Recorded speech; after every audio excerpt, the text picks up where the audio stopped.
What a joy it is to be here to welcome you, the class of 2023, to this opening convocation of our 171st year.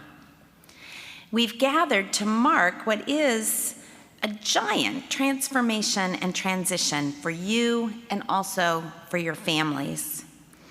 I am delighted to have with us today my husband, the first gentleman of Rhodes College, Dr. Larry Haas. Will you stand so that you can join me in welcoming our class?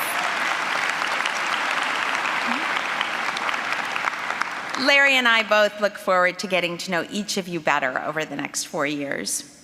We are already extremely proud of you. This was our most competitive admissions year ever, and each of you has earned a place in this class as a result of your accomplishments, your talents, and your promise.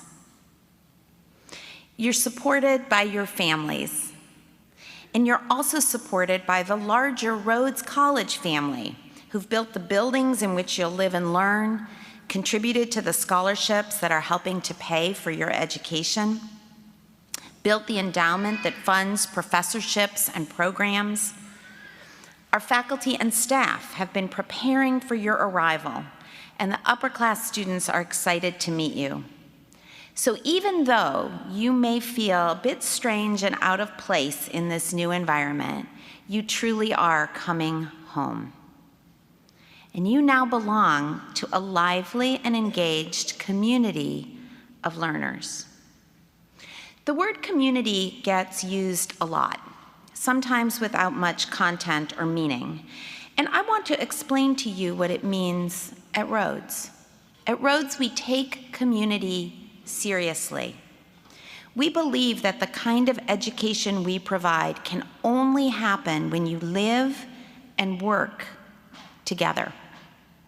We expect you to learn from each other in class discussions, shared projects, common labs, but also in late-night conversations and encounters over lunch. Your professors will foster collaboration, not competition. At Rhodes, we're more like the British Bake Off than The Bachelor. We are more like the game Pandemic than League of Legends.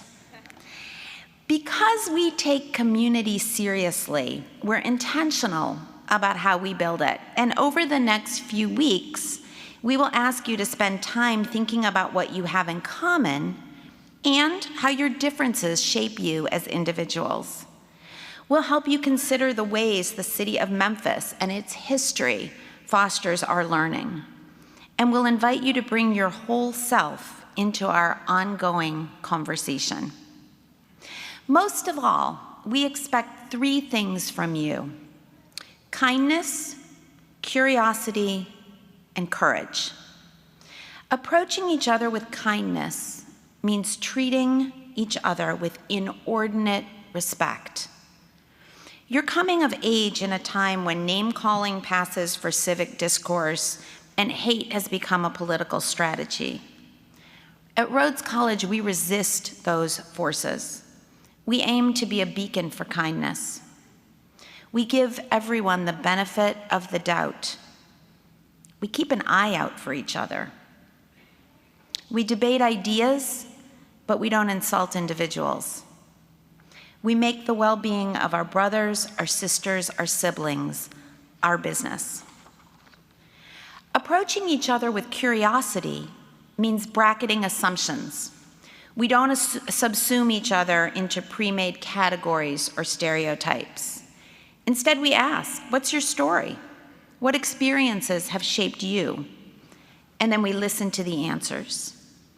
As you meet each other, let curiosity rather than expectation guide you.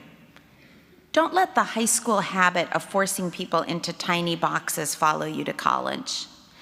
Don't let media-inflected images of the meaning of a team jersey or a hijab or a pair of high heels keep you from getting to know the actual person who lives down the hall. Approaching each other with courage means venturing beyond your comfort zones and taking intellectual and personal risks. Rhodes College is not so much a safe space as it is a brave space, one where we build the courage to know and let ourselves be known. Later this weekend, you will sign our honor code. You will join all of the long tradition of Rhodes College students in signing that code, and you will pledge to hold yourselves and each other to the highest standards of integrity. It takes great courage to live up to that expectation. My own understanding of community and the values that inform it has been shaped by my family's history.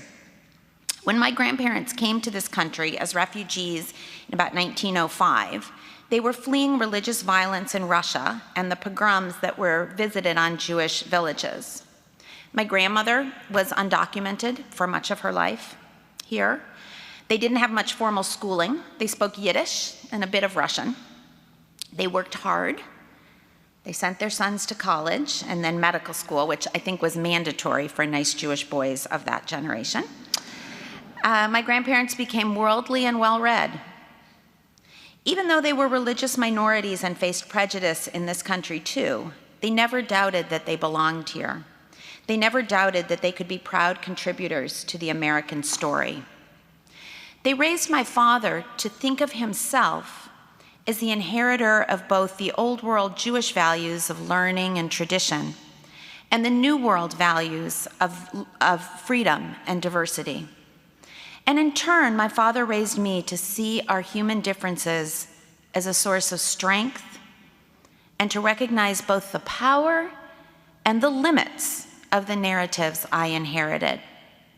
Community, as I learned it, doesn't mean we erase the particularities of our own histories. It means we learn from our own as well as from each other's. It means kindness, curiosity, and courage. I look forward to getting to know each of you, to hearing your story, to seeing the community of Rhodes College enriched and expanded as you join it, and to seeing the ways you grow and change from your encounters here. I bid you all welcome. Thank you.